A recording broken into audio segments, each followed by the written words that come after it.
Good morning, everybody. In this video, I'm going to be dissecting a $5 million per month e-commerce store on Shopify that's absolutely brilliant. There's so much inspiration we can take from this store to launch our own stores or to just modify our Shopify stores to be better. This year, in my opinion, is going to be the year of the one-person Shopify store builder or store owner. And I really do believe it's one of the best ways to make money online today. I'm launching a ton of stores with my internal team. I've been running an agency for a long time. We've built an incredibly talented team of media buyers, developers, designers, and now we're launching stores all the time on Shopify. As you see right here, a couple of the latest stores that we've launched have been doing increasingly well as of recently. And the process I'm going to show you today is exactly what we follow. And it actually a lot of times starts out with getting inspiration, doing research, just like what I'm about to do today. So the brand I'm talking about is called Umbra, and Umbra sells a variety of home products. So it's actually a home store. That's their description. Their own description of their brand is Umbra is the worldwide leader in modern, original, casual, functional, and affordable design for the home. That's it. I mean, that's pretty broad if you think about it. That's a broad statement of what the business is. It's also pretty niche down to home, right? So it's not everything in the world, but honestly, home does encompass pretty much everything in your day-to-day life, which I love. I love these like taste makers that are kind of running these general kind of stores. I'm really into this model right now, mainly because there's just a million different products out there and people always want to find new products that are cool and that fit their lifestyle. Anyways, let's look at their best sellers. This is one of the smartest research things you can do because it just shows you what's selling the best. And sometimes you'll be surprised. Now, first and foremost, I do want to show you the traffic of this website because it's a beautiful traffic line here. So it's just continuously rising, but super consistent. And it's primarily from the US and Canada. So this is a Toronto-based brand, I believe, but their main market clearly is the United States. So if you're in Canada, don't be afraid of targeting the US, right? The US is an incredible market and you can target both. You can capitalize on the demand of both countries. But here's something interesting. One of their best sellers is literally just a curtain rod. I've actually recently bought curtain rods and I can verify that it actually is in really high demand, but I hadn't really thought about it as a product to sell until I just saw this right here. So that's quite interesting. You can see all of the images are very congruent, super beautiful. But here's what's amazing about today's day and age. You can make images like these in a couple minutes for a few cents.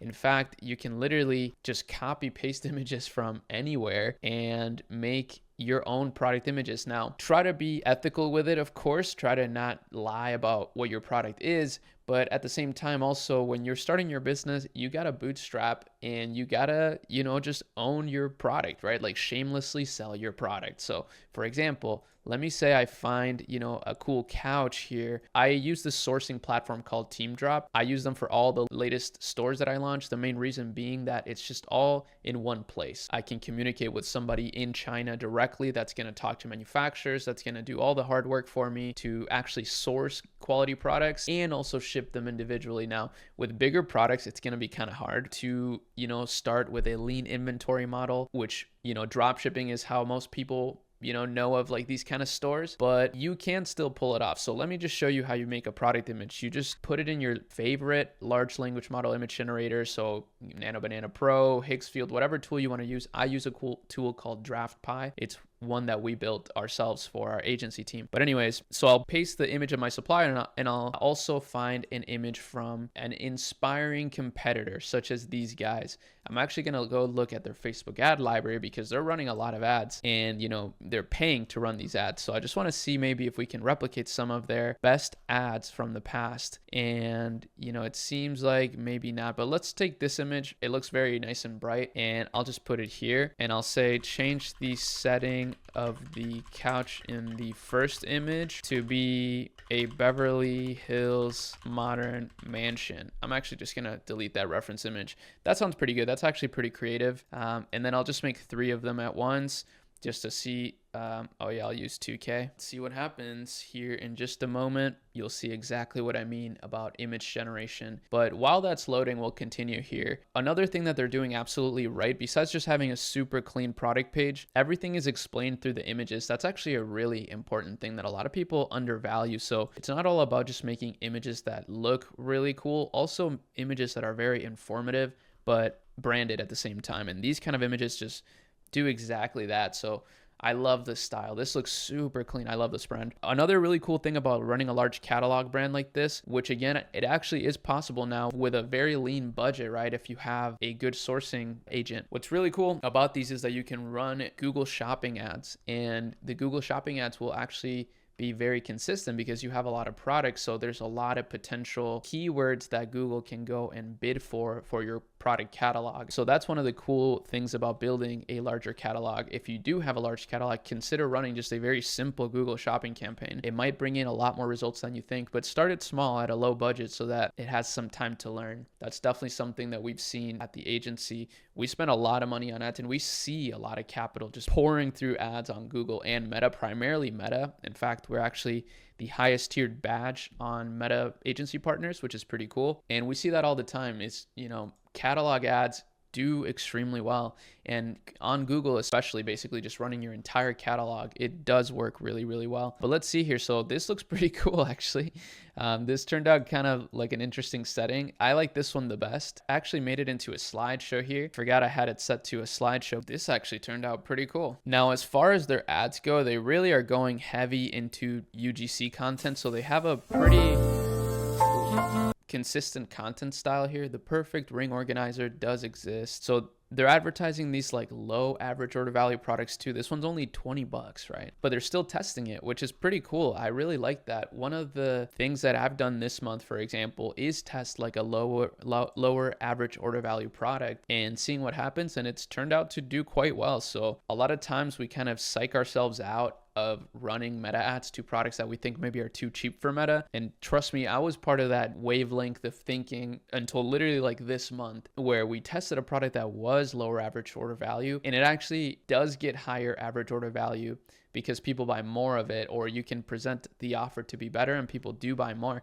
But like, kind of baiting people in with a lower price product can be a good idea. It's something you can test, right? There's no gospel here as far as like what works and what doesn't. It's all dynamic. It changes all the time. So you got to test things for yourself. That's actually one of the things that I want to continue to mention more as part of this like one person Shopify store owner mindset. You really got to test a lot. Okay. You got to test your own ideas, your own unique taste. That's what I'm seeing a lot. Is like a lot of these high demand products, you can actually just apply your own taste to it and potentially make it into a winning product, or find a unique angle for a product that's already selling and you can make it work. It's quite interesting what you can do these days with technology, honestly. But here you got an example of a brand that's doing everything right. Of course, this is a very established brand. So they've been doing this for a long time. They have a ton of resources, but the things that they're doing are replicable, right? You don't need to do a studio shoot for getting like super beautiful and congruent product images for a store like this. You can just use AI like I showed you. As you make sales, you can start ordering your products and making your own videos, right? Or,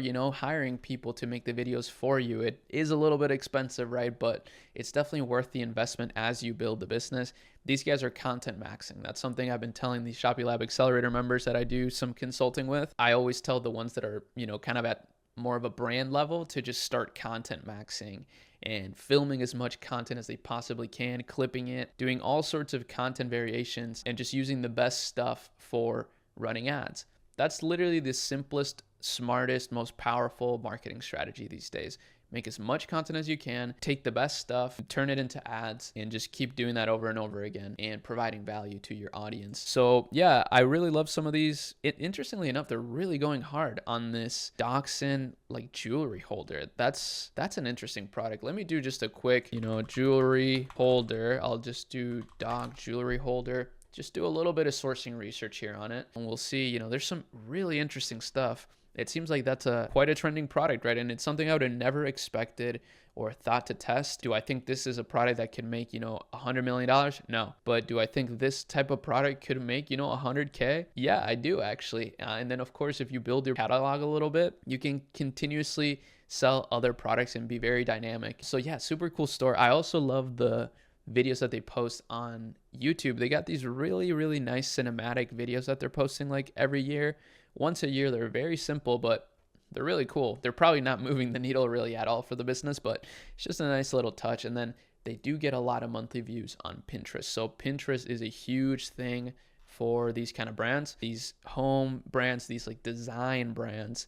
And interestingly though, like I really think this is something that somebody needs to make an AI tool for, is just creating really, really good and consistent pins for Pinterest, with your products. I think that's a huge competitive edge that you could add to your business, like hiring somebody for super cheap to just post on Pinterest for your brand, make really nice pictures for your brand on Pinterest if you're in this niche, or if you're in some sort of like cooking niche, or really any niche, honestly. Pinterest is a little bit slept on. Yeah, a lot of value. I guess one more thing too, on their Instagram, they're posting a lot. So like I said, they're content maxing, but they don't care if they get all the engagement in the world. I mean, they clearly pay some people for engagement, but which is pretty smart actually, like paying some of your best creators that maybe you have on retainer to just like engage with your brand. They're probably going to do it if you're paying them, right, to make content. And they don't care if they get a ton of engagement on this. They know that, it's to build up this kind of content machine. So hopefully you enjoyed this video. I found it interesting. I found this brand interesting. I really wanted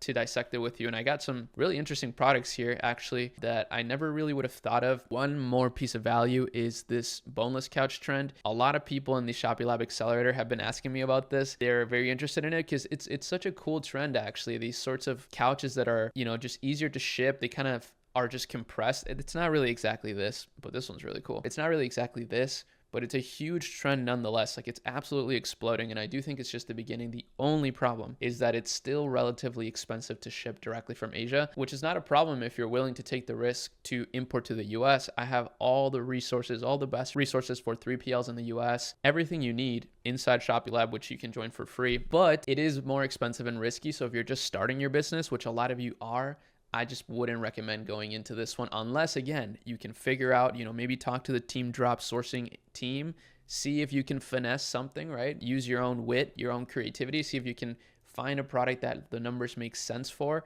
But if they don't make sense, just move on, skip the trend for now. There's a million other things you could sell. Definitely a cool one though. And definitely a cool store here. It's so funny that curtain rods are like one of their best sellers right now. Who would have thought, right? People just really need curtain rods. And these are fairly aesthetically pleasing. They're not really like that aesthetically pleasing, but I mean, they are. This might be a difficult product to ship though, because of especially from China. Like you're definitely not going to be able to ship this directly from manufacturers, but you never know. And then of course, if you are trying to build up like a more branded experience, if you find a winning product like this, you can just start packaging it better. You can start adding greeting cards, inserts.